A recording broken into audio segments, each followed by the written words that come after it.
Jauh sebelum manusia diciptakan, bumi sudah ditempati oleh makhluk ciptaan Allah Subhanahu wa taala selain manusia. Suatu waktu, Allah Subhanahu wa taala berfirman kepada malaikat, Bismillahirrahmanirrahim. Wa idh qala rabbuka lil malaikati inni ja'ilun fil ardi khalifah. قالوا أتجعل فيها من يفسد فيها ويسفك الدماء ونحن نسبح بحمدك ونقدس لك قال إني أعلم ما لا تعلمون. Ingatlah ketika Tuhanmu berfirman kepada para malaikat, sesungguhnya aku hendak menjadikan seorang khalifah di muka bumi.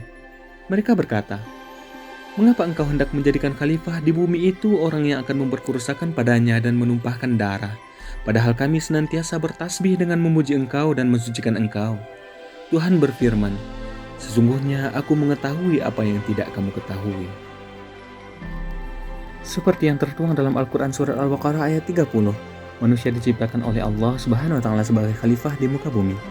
Menurut Ibnu Katsir, khalifah di sini berarti kaum yang silih berganti, menghuni, berkuasa, dan membangun di bumi. Seperti yang disebutkan dalam surat Al-An'am ayat 165, yang artinya, dan dialah Allah yang menjadikan kalian silih berganti, menghuni, dan menguasai bumi. Khalifah adalah sebuah fungsi yang diemban manusia berdasarkan amanat yang diterimanya dari Allah Subhanahu wa taala. Amanat itu pada intinya adalah mengelola bumi dengan sebaik-baiknya, memakmurkan penduduk bumi, serta memberantas kezaliman. Manusia menjadi figur yang ditetapkan oleh Allah Subhanahu wa taala bertanggung jawab menjaga dan mengelola bumi beserta isinya dengan bijak. Baik dan buruknya kondisi dan keadaan di bumi merupakan manifestasi perbuatan manusia.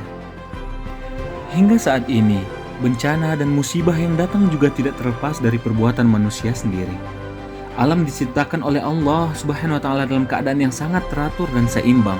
Dalam hal ini, Allah Subhanahu wa taala telah memperingatkan akan kerusakan alam disebabkan perilaku manusia yang tidak mau menjaga dan memelihara keindahan alam.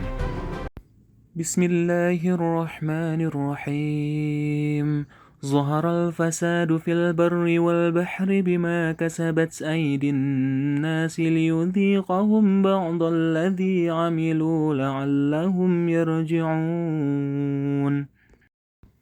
Telah nampak kerusakan di darat dan di laut disebabkan karena perbuatan tangan manusia, supaya Allah merasakan kepada mereka sebahagian dari akibat perbuatan mereka, agar mereka kembali ke jalan yang benar.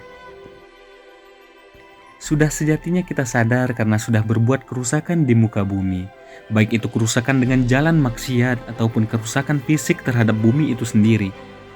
Pengetahuan dan implementasi ilmu tentang penjagaan dan pelestarian alam sudah semestinya kita tingkatkan. Sebagai khalifah yang hidup berdampingan dengan alam, baik itu hewan ataupun tumbuhan, seyogyanya kita harus mengenali mereka semua sebagai dasar melakukan pelestarian terhadap mereka.